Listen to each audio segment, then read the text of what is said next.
Bienvenidos a cada uno de ustedes, buenos días. Hoy día continuamos con el estudio del Evangelio según San Marcos. Hoy día acabamos el capítulo 4 y como ustedes recordarán, hemos visto en las dos clases anteriores distintas parábolas que Jesús enseñó a sus discípulos con respecto o concernientes al reino de Dios. Hemos visto la parábola del sembrador, hemos visto la parábola de la semilla de la mostaza y también la parábola de la semilla que crece sin saberlo, que crece sin darnos cuenta de cómo sucede el proceso. Hemos visto todas esas parábolas y en esas parábolas Jesús les explicó a sus discípulos que a los de afuera les estaba escondido el significado de las parábolas y es por eso que Jesús enseña en parábolas. Enseña en parábolas para los que no tienen interés, no tengan mayor condenación, por así decirlo. Porque al final van a escuchar, pero no van a aplicar nada de lo que Jesús está enseñando. En cambio, a sus discípulos sí les está revelado los misterios del reino de los cielos. Y por eso Jesús les explica las parábolas. Hoy cambiamos un poco la narrativa.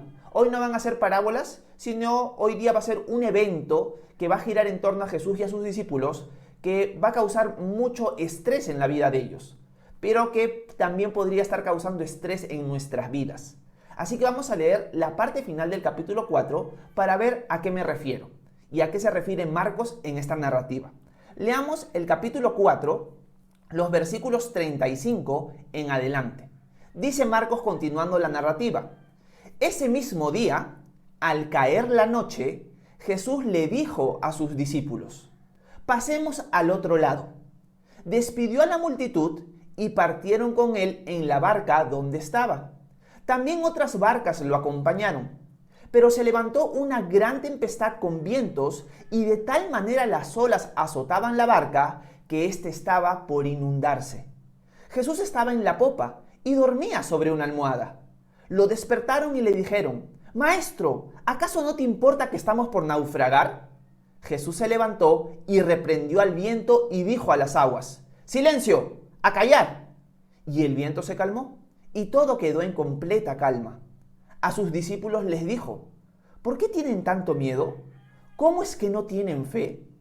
Ellos estaban muy asustados y se decían unos a otros: ¿Quién es este que hasta el viento y las aguas lo obedecen? En este pasaje vemos un montón de cosas muy importantes cuando analizamos cada uno de los textos que Marcos nos está presentando en la narrativa. Un resumen rápido de lo que hemos leído. Jesús le dice a sus discípulos: vamos a pasar al otro lado del mar de Galilea. El mar de Galilea es como un lago que tendrá más o menos 5 millas de un lado a otro para cruzarlo. No es un recorrido muy largo, pero sí tiene una gran cantidad de tiempo de distancia. Es un lago, no es un mar como nosotros lo conocemos, por ejemplo, en el Océano Pacífico, sino es un lago grande. Eso es conocido como el mar de Galilea en la Biblia. Jesús le dice a sus discípulos: vamos a cruzar al otro lado. Pero mientras están cruzando, Jesús está durmiendo plácidamente en la noche y luego llega una tempestad. La tempestad es tan tremenda que los discípulos piensan: ya nos vamos a morir. Se acabó todo, acá vamos a perecer. Y despiertan a Jesús, angustiados ellos por lo que se les viene, al ver que su maestro está despreocupado por las cosas que están pasando alrededor de ellos. Y le dicen: Señor, ¿no te preocupas por nosotros? O sea, ¿no tienes cuidado de nosotros, Señor? Mira lo que está pasando. Jesús se levanta, manda a callar las aguas, los vientos, y todo queda en completa calma. Y Jesús le reclama a sus discípulos en cierto sentido, y les dice: ¿por qué no han tenido fe? ¿Por qué dudaron? ¿Por qué han tenido miedo? Y los discípulos se quedan con la boca abierta, sorprendidos, porque dicen: ¿quién es este que los vientos y el mar lo obedecen? Los discípulos se han quedado con la boca abierta porque los discípulos aún no entienden muy bien quién está delante de ellos. Ellos recién están comprendiendo paso a paso, mientras van siguiendo a Jesús, quién es este hombre que está delante de ellos. Ellos aún no lo entienden muy bien. Pero con este tipo de manifestaciones y declaraciones de Jesús, está revelándoles la naturaleza de él. Y por eso los discípulos se quedan anonadados en cierto sentido. Acá hay varias lecciones importantes. Primero, una de las cosas que tenemos que meditar esta mañana y a raíz de este texto es que cuando nosotros decidimos seguir a Jesús, Él nos va a llevar por lugares donde van a pasar tormentas. Pongámonos a pensar un ratito. Si estos hombres, estos pescadores, dentro de los 12 obviamente, hay publicanos, exterroristas y cosas así, pero todos los que están siguiendo a Jesús, si ninguno de ellos estuviera siguiendo a Jesús en este momento, ninguno de ellos hubiera pasado por esa tormenta. Pero al seguir a Jesús y al obedecer sus mandamientos, ellos están pasando por una tormenta. Y acá hay una lección importante para nosotros. Seguir a Jesús significa que Él nos puede llevar por lugares donde va a haber tormentas. Esto parece muy increíble para las personas que quizás no están siguiendo a Jesús aún. Dicen, pero a mí me habían planteado los cristianos de que si yo empiezo a seguir a Jesús, mi vida va a ser color de rosas. Ya no voy a tener problemas. Es lo máximo seguir a Jesús. Y la verdad es que sí es lo máximo seguir a Jesús por quién es Él, por la naturaleza de Él, por lo que Él quiere de nosotros, por lo que Él hace en nosotros. Pero eso no significa que el camino va a incluir o no va a incluir tormentas. En este caso estamos viendo que todo discípulo va a pasar por tormentas. Los discípulos, por obedecer a Jesús y subirse en la barca con Él, han o están experimentando una tormenta. Por lo tanto, una de las cosas que nosotros tenemos que tener clarísimo es que el hecho de seguir a Jesús significa que Él va a permitir tormentas en nuestra vida. ¿Por qué Dios permitiría tormentas en nuestra vida? ¿Qué de bueno puede sacar Él de enviarnos tormentas? ¿Por qué lo hace? ¿Por qué nos quiere hacer daño? Y la respuesta es que Él no nos quiere hacer daño con las tormentas. Él nos quiere bendecir con las tormentas. ¿Bendecir con las tormentas? Lo que los discípulos han pasado en este momento no parece ser una bendición, pero sí lo es. ¿En qué sentido? Cuando el Señor manda tormentas en nuestra vida, siempre es para nuestro bien. Esta es una regla de Dios. Para los que amamos a Dios, todas las cosas nos ayudan para bien. Por lo tanto, cuando Él manda tormentas a nuestra vida, siempre es para bien. Y en los propósitos de Dios puede variar ese bien por el cual Él manda la tormenta. Puede ser para fortalecer tu fe, porque una de las cosas que a Dios le agrada es que nosotros tengamos fe en Él. Y la fe, la confianza, eso es lo que significa fe, se forja en la adversidad. La fe no crece en momentos de calma, en momentos cómodos, sino la fe crece en momentos de adversidad. Así que si el Señor quiere de nosotros más fe, una fe más fuerte, más robusta, una confianza más robusta en Él, Él va a permitir tormentas, porque es ahí cuando se ejercitan nuestra fe. Es ahí cuando se ejercita nuestra fe. Y también vamos a poder ver la mano de Dios de distintas maneras que nos muestran lo real que es Él. Muchas veces pasamos por tormentas y nosotros estamos confiados de que nosotros tenemos fe en Dios. Nosotros somos rápidos para decir, no, yo sí tengo fe en Dios, yo confío en Él, mira sus promesas, yo confío en Él. Pero cuando viene la tormenta nos damos cuenta que nuestra fe no está tan fuerte como pensábamos. Nos mata nuestro orgullo. Pero cuando Dios nos saca de ella, es como una expresión de parte de Él que nos revela lo real que es Él. Y nos damos cuenta, oye, yo sí tengo fe en Dios, pero lo que acaba de hacer me ha demostrado de una manera más fuerte que Él es real, que el Dios a quien yo sigo es real y que está velando por mí. Así que siempre en el transcurso de nuestro seguimiento de Jesús, el Señor va a permitir tormentas para fortalecernos y para cualquier bien que Él quiere en nuestra vida. Porque para los que amamos a Dios todas las cosas nos ayudan para bien. Y eso no es contrario a las Escrituras. Quiero compartir con ustedes un salmo, que es el Salmo 23, es un salmo muy conocido, que expresa claramente que nosotros vamos a pasar por tormentas. Miren lo que dice el Salmo 23. El que escribe esto es el rey David. Él dice en el versículo 1, el Señor es mi pastor, nada me falta. En campos de verdes pastos me hace descansar. Me lleva a arroyos de aguas tranquilas. Me infunde nuevas fuerzas y me guía por el camino correcto, para hacer honor a su nombre.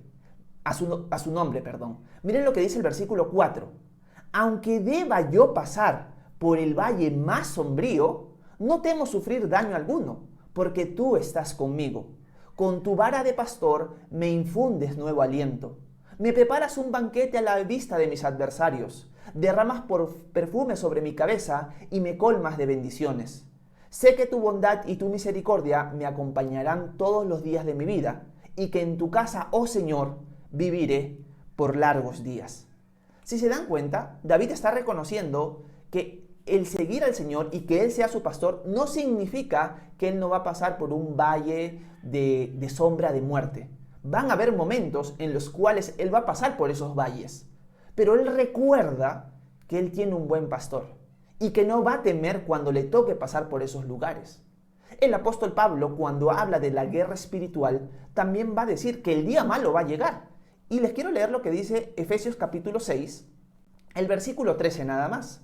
Dice el apóstol Pablo: por lo tanto, echen mano de toda la armadura de Dios para que, cuando llegue el día malo, puedan resistir hasta el fin y permanecer firmes. Nuevamente, estamos viendo que en el concepto cristiano, en el concepto de aquellos que siguen al Señor, está la posibilidad de que vamos a pasar por el día malo, de que vamos a pasar por el valle de sombra de muerte y que, como el caso del que estamos viendo con los discípulos, vamos a pasar por tormentas. Así que si tú estás pasando por una tormenta el día de hoy, Dios ha permitido circunstancias turbulentas en tu vida, entiende que es parte de tu discipulado, es parte de tu seguimiento del Señor. Pero Él está ahí contigo. Él no te ha abandonado. Él lo que quiere es que tú confíes en Él. Él quiere que tú pongas toda tu confianza en Él, que clames a Él como hicieron los discípulos, porque eso no está mal. Cuando los discípulos se angustian y claman a Él y lo despiertan, eso no está mal. Lo que ellos no debieron haber tenido es miedo. Ellos debieron haber confiado en Dios. Y acá hay algo que puede pasar en nuestra vida. Los discípulos, cuando despiertan a Jesús, en buena cuenta le reclaman. O sea, ¿no te preocupas por nosotros? ¿No te estás dando cuenta que vamos a perecer? Es interesante que los discípulos son pescadores. Los discípulos eran expertos en la pesca, conocían el mar de Galilea a cabalidad. O sea, ellos eran expertos en navegar por esos mares. Pero cuando ven la situación, se dan cuenta, esto es algo que sobrepasa nuestra capacidad. Y por eso se angustian, no lo pueden resolver ellos y claman al Señor. Pero le reclaman en medio de la situación. Una de las cosas que puede pasar con nosotros cuando estamos pasando por un momento tormentoso es que nos la agarramos con Dios y empezamos a reclamarle a Él de que todo lo que está pasando en nuestra vida es por su culpa, en el sentido de que, ¿dónde estás tú, Señor? O sea, ¿por qué estás permitiendo esto en mi vida? Yo soy tu hijo ahora que he decidido seguirte. ¿Por qué estás haciendo esto? Y le reclamamos a Dios. Esa actitud es una actitud equivocada. Es una actitud que no comprende que Dios permite cada cosa, aún la más difícil y aún la más fea, para nuestro bien. Eso es algo que tenemos que tener muy grabado. Los discípulos en este momento aún no han aprendido eso y por eso le reclaman al Señor. Pero el Señor me encanta porque el Señor, a pesar de su falta de fe, a pesar de su temor, a pesar de criticarlo a Él, Jesús no los trata con dureza. Jesús sí les llama la atención, pero lo hace con amor. Luego de que Él calma la tormenta, lo que Él les dice: hombres, ¿por qué no han tenido fe? ¿Por qué temieron? Y acá hay una característica cuando nos falta fe. Una de las características que se desarrollan en nosotros o se muestran en nosotros cuando tenemos una falta de fe es el temor. Cuando tú tienes miedo es porque tienes una falta de fe increíble. No estás teniendo fe en el Señor. Por eso temes. Por eso Jesús le dice a sus discípulos: ¿por qué han tenido miedo? ¿Por qué no han tenido fe? ¿Por qué Jesús les dice eso? ¿En qué no tuvieron fe los discípulos? Los discípulos no tuvieron fe en la promesa de Dios, en la promesa de Jesús. Si ustedes recuerdan, y quiero leer nuevamente con ustedes la primera parte de lo que hemos leído hoy, el versículo 35, miren lo que dice. Ese mismo día, al caer la noche, Jesús le dijo a sus discípulos: pasemos al otro lado. Noten que Jesús les dice: pasemos al otro lado. Jesús ya les prometió que van a pasar al otro lado. ¿Qué tenían que hacer los discípulos? Aferrarse a la promesa de Dios. Bueno, si Jesús nos ha dicho que vamos a pasar al otro lado y está una situación tenebrosa, turbulenta en nuestra vida, bueno, confiemos en su promesa, confiemos en su palabra. Pero ellos no lo hicieron. Ellos se angustiaron, clamaron al Señor y hasta lo criticaron. Y le reclamaron el hecho de que él estaba dormido. Muchas veces nosotros, por no conocer las promesas de Dios, en medio de las olas que se mueven, por así decirlo, en medio de la situación que estamos pasando, que es turbulenta, que es problemática, que es un valle de sombra de muerte, no vamos a poder sostenernos porque no recordamos las promesas de Dios. Por lo tanto, es importantísimo que tú conozcas las promesas de Dios. Una de las promesas que a mí me encanta y que si ustedes van a ver o van a seguir viendo los devocionales en las mañanas o ya los han ido viendo y que van a conocer de parte mía, que la voy a repetir, repetir y repetir, es la promesa siguiente. Isaías 41:10 nos dice: no temas, que yo estoy contigo. No desmayes, que yo soy tu Dios, que te doy fuerzas. Siempre te ayudaré, siempre te sustentaré con mi victoriosa diestra mano de justicia.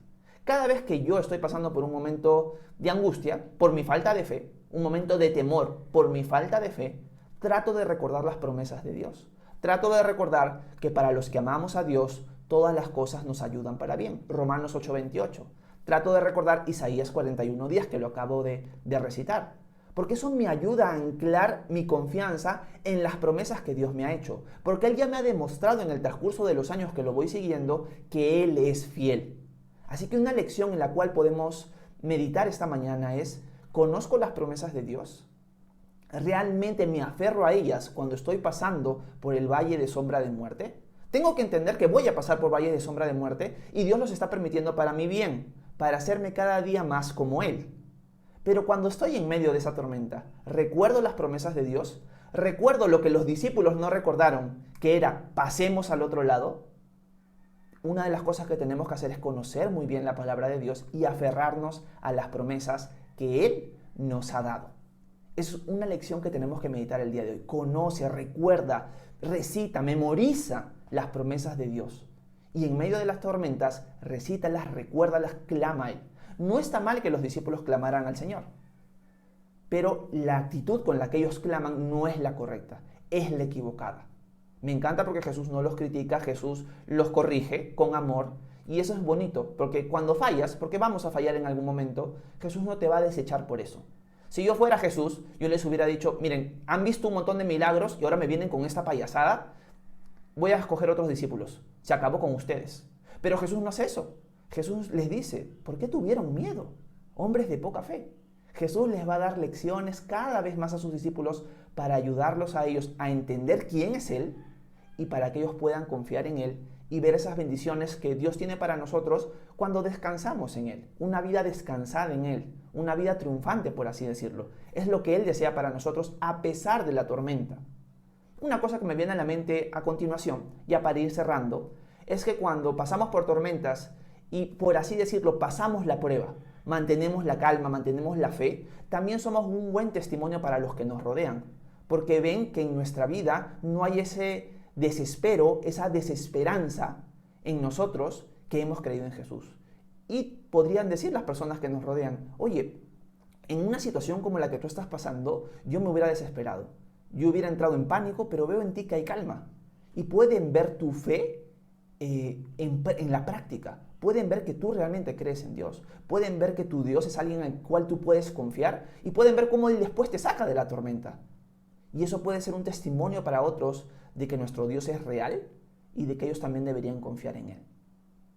Por último, para terminar esto, quisiera que ustedes entiendan un poquito de lo que los discípulos pasan en su cabeza cuando ellos ven a Jesús calmar las tormentas.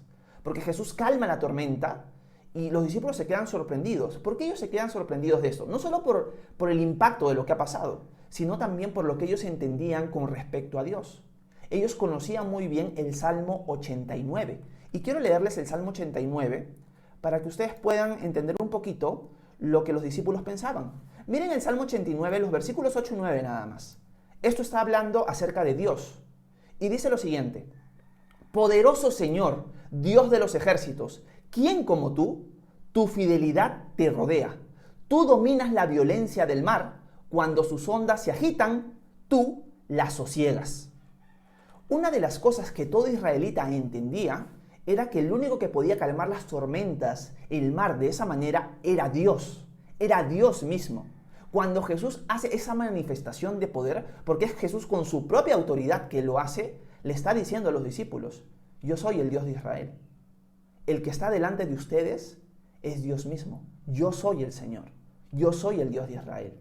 Yo me he hecho hombre para venir a morir por ustedes. Yo he venido para manifestarme delante de ustedes. Su Mesías no solo es un hombre, es Dios, el creador del universo que está delante de ustedes. Y por eso los discípulos se quedan anonadados, porque ellos aún no comprenden muy bien que el que está delante de ellos es Dios hecho hombre.